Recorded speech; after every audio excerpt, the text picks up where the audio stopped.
Well, I'm just going to put a quick preamble to this next video here, and I mentioned it in the video, and I'm going to mention it now. Is that my granddaughters that live with me have the sniffles, and they gave it to me, so I sniffle a little bit, and I wanted to apologize for that, and also for some reason during the course of this video, I keep calling the yards mass. I don't know why I'm doing that. And chalk it up to being old. Who knows? But just cut me a little slack in that. All right. Thanks. And then I'll get on to this video here. Thank you. Well, this is part 2, and in part 1, I made a mistake. It was kind of embarrassing that I did. And I told you when you put the lines on for the blocks that go at the end, that you take this mast and you turn it 90 degrees and you put them a mark up here. That's not right. I don't know what I was thinking. They go on the same plane as these right here, like this, same plane, one here and one here. Now that having been said, you see here I have all of my blocks made. Some of them are cut a little bigger than they need to be, and I need to trim them down later, but I have gone through the trouble of taking each one and sanding it or filing it with that little bow on the bottom so it conforms to the shape of the mast. You get a lesser gap there. Now, another thing I sort of did was that I told you that when I make the line for this, I just kind of look down the end and kind of draw a line going up this to find out where that mark is. I found a better way actually is to take the steel roller like this. It's 18-inch long, and the longest yard is about 18 inches. So I can kind of mark it. I can make this and put it, line it up so that it's in the center here, and it lines up with the middle of this. That's a little difficult to do and hold it in place at the same time because of this gets in the way. I should have probably done that before I put these on. That would have been a bit easier. But here now, I'll take, and I can put here, and line it up, and I know that a line against this with a pencil is not quite right. I have to put it offset it a little bit. So I line it up, and I'm going to make a line here too, right here. Show you why in a bit. And then make the line here. I don't really need to make that line if I make this one, because what I'm going to do is I'm going to make the strapping for the studding iron booms that go into here, not the booms but the stirrups that go into the end here.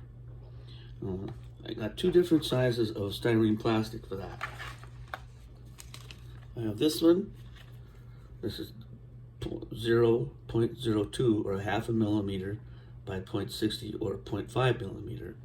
That's for the smaller yards. And I got another size, a little bit bigger, same thickness, 0.020 by 0.080. This one doesn't give the millimeter equivalence on it, so I apologize for that. What I do is I took some of the material I'm going to use for the yard that I'm going to use, and what I did was I put a length of it. Let's see if I can find a big one for you that I'm going to use. I'll use a big one here.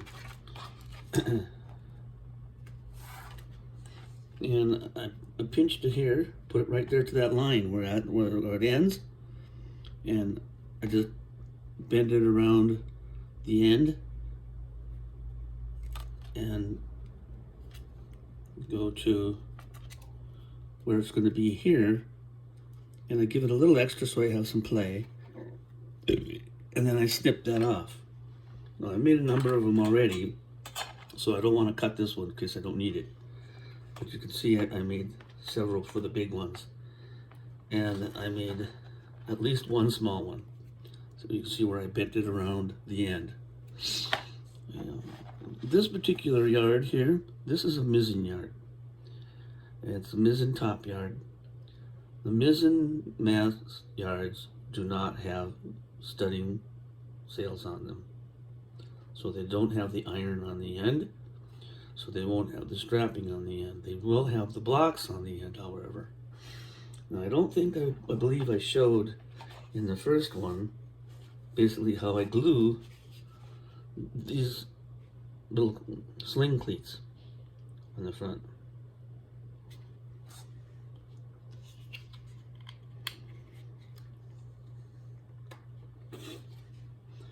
It's pretty annoying how this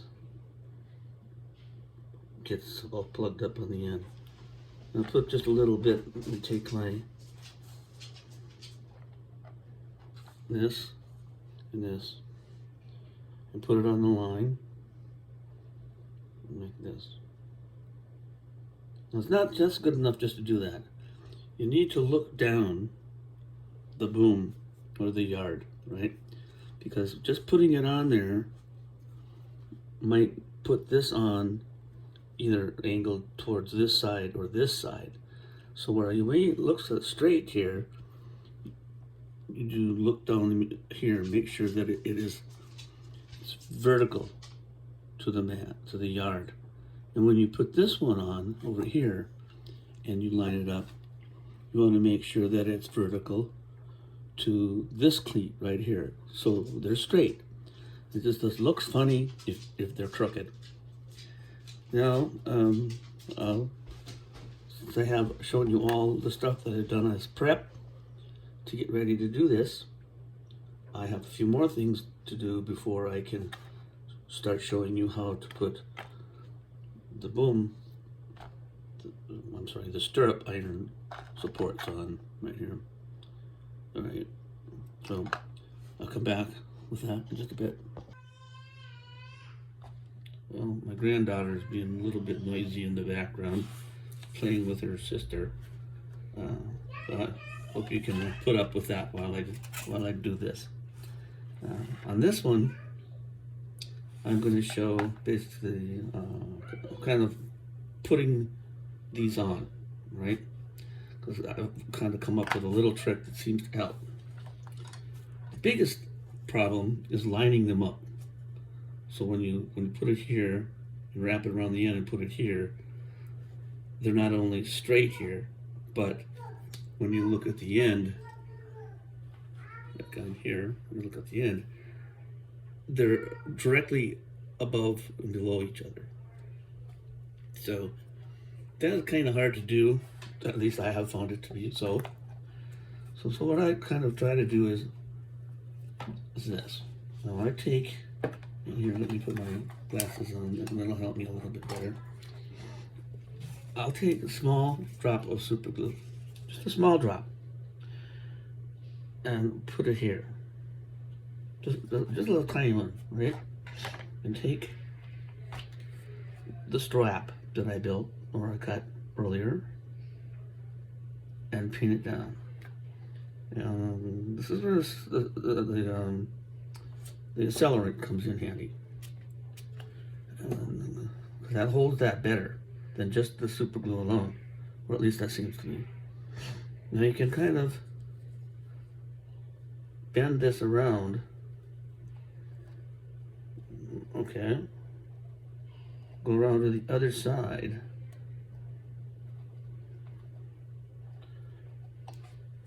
And try and line it up a little bit with this section of your octagon. So what I'll do is I'll just take another little tiny super glue drop, put it here, just on the end, like that. fold this over.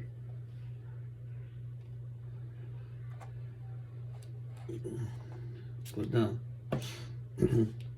Now, if I don't have this on straight, it's easy to break it free and move it. Now I can look down the end of this and try and line it up with this. And at the same time, make sure the bottom and the top of this are lined up together. If I look down the end of this, it looks actually pretty good. And I turn it over and look at it, and that looks pretty good as well. It's unusual that the first time I put this on, it actually is where it should be. Now, you don't have to break this off, and then in order to get glue in underneath there. As long as you got a good tip, just put a tiny line in here like this. It'll creep into that seam. All right. Take paper towel, not face tissue, paper towel, and just wipe it clean. Take your tweezers and squeeze it down a little bit like that. Use your accelerator. Make sure it's pressed down and into place. Like this.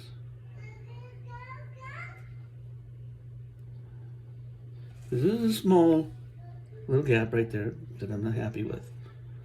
So I'll just take a little bit more of the super glue here, squeeze it into there like this, wipe out the excess, take my tweezers and squeeze down hard, right? Accelerator, we'll hold it quick and start quick and fast. Excuse me, I gotta sorry about that.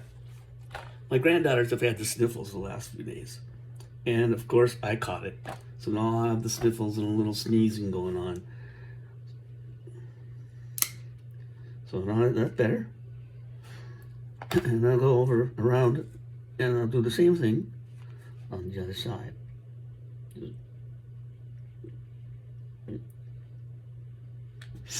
I'm sorry about that. I just got the sniffles so bad right now today.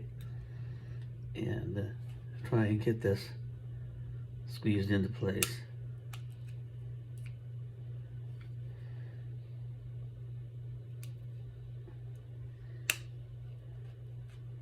Okay. Now that's done. Now I drew out a pattern on another one. I'll show you. On the end of this, it's finished off a little bit with a kind of a little angled off a little bit.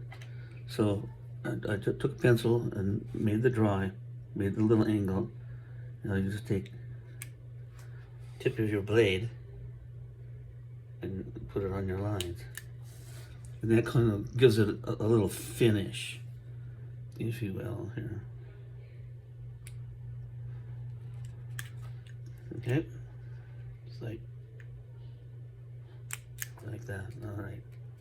Now, once these are on, and they're straight on here, and you got them right where you want to, it makes putting these on much easier.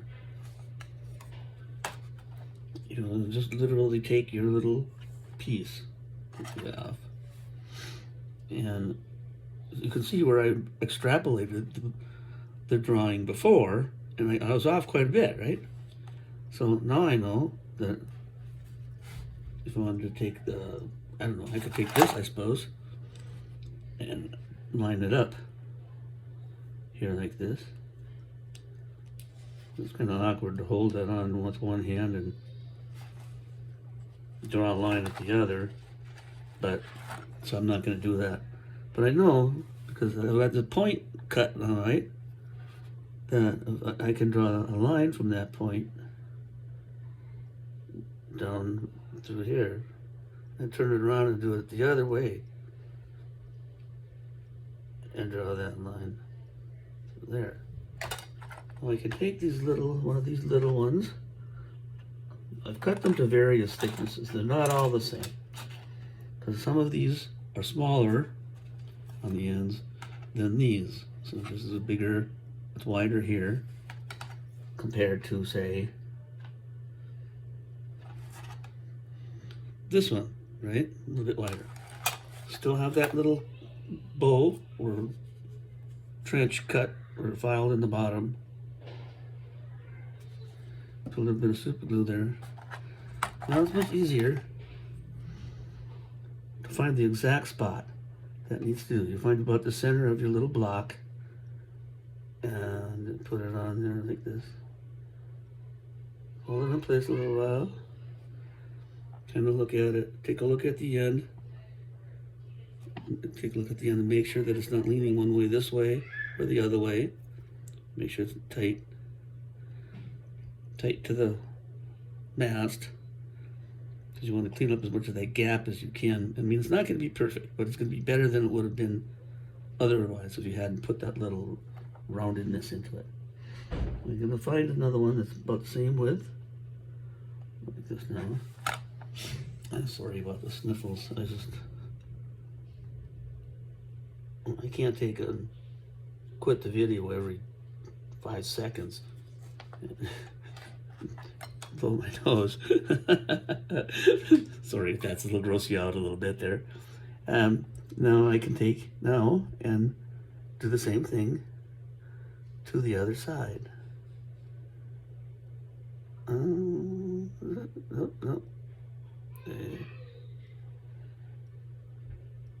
Okay. I can look down at the end and I can see that it's just a little bit off. It's leaning a little bit too far to that side. So I can move it over just a little bit, straighten it out just a little bit yet, because it hasn't dried completely. And okay, that's it. Squeeze it down, and now it's done. Later, I'll take a drill bit. Now I had one here earlier that I was using to try and see if it was the right one, and if I was going to be able to use a small Dremel on it, or if I was going to sit there and take and drill the holes. Well, looks okay. I'll come back and I'll do that once I have the Dremel set up. I'll do that. Well, this is probably the last, I believe, the last part on doing the hardware on the ends. I'm not including the stirrups that I have to make for the studding sails that will go in here. I will, at this point in time, drill the holes, however. And it's always best to mark where you want your holes to go. So be one going on the end here. We'll see how it works out. Sometimes the drill bit will melt this plastic and it doesn't work out very well. So I'll have to hand drill it. And we'll see how it works out today. And I have my little Dremel set up with the bit that I want to use. And we're going to start putting this hole in.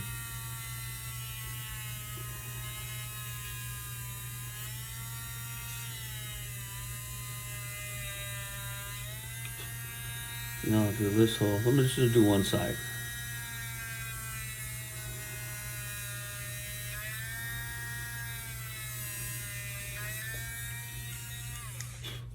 Now, here's how I do it sometimes.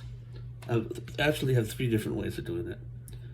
And that's to make this, draw a line between here and here, to stimulate or simulate the pulley that's inside. I'll find a round file like this one. I've used this one before, so we'll see how it works out. This is basswood, so it's soft, so this works good here. And I kind of angle it a little bit and just twist and push towards the hole a little bit like that. Right, and turn it around And do the same thing on this side.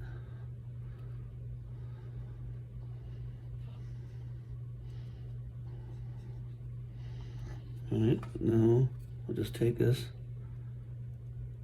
and complete the line. Poke it in the hole a few times. And there. See, you can see if you can see that. Put a little more light on it, see if that helps. There we go. And you'll see how I do that. So when I make my box, and I have to do that, the blocks are boxwood, and this doesn't work that well. So I will use a Dremel like this, and I will get a bit that has a small round head, carbide head in it, and I will use the carbide head and just draw the line across from here to here. That works on the Dremel pretty good, actually. Well, I think that'll do it for the hardware on the end of the yards, and I will come back and make in my next video the studding boom irons, the one that goes back here and the one that goes here in the end.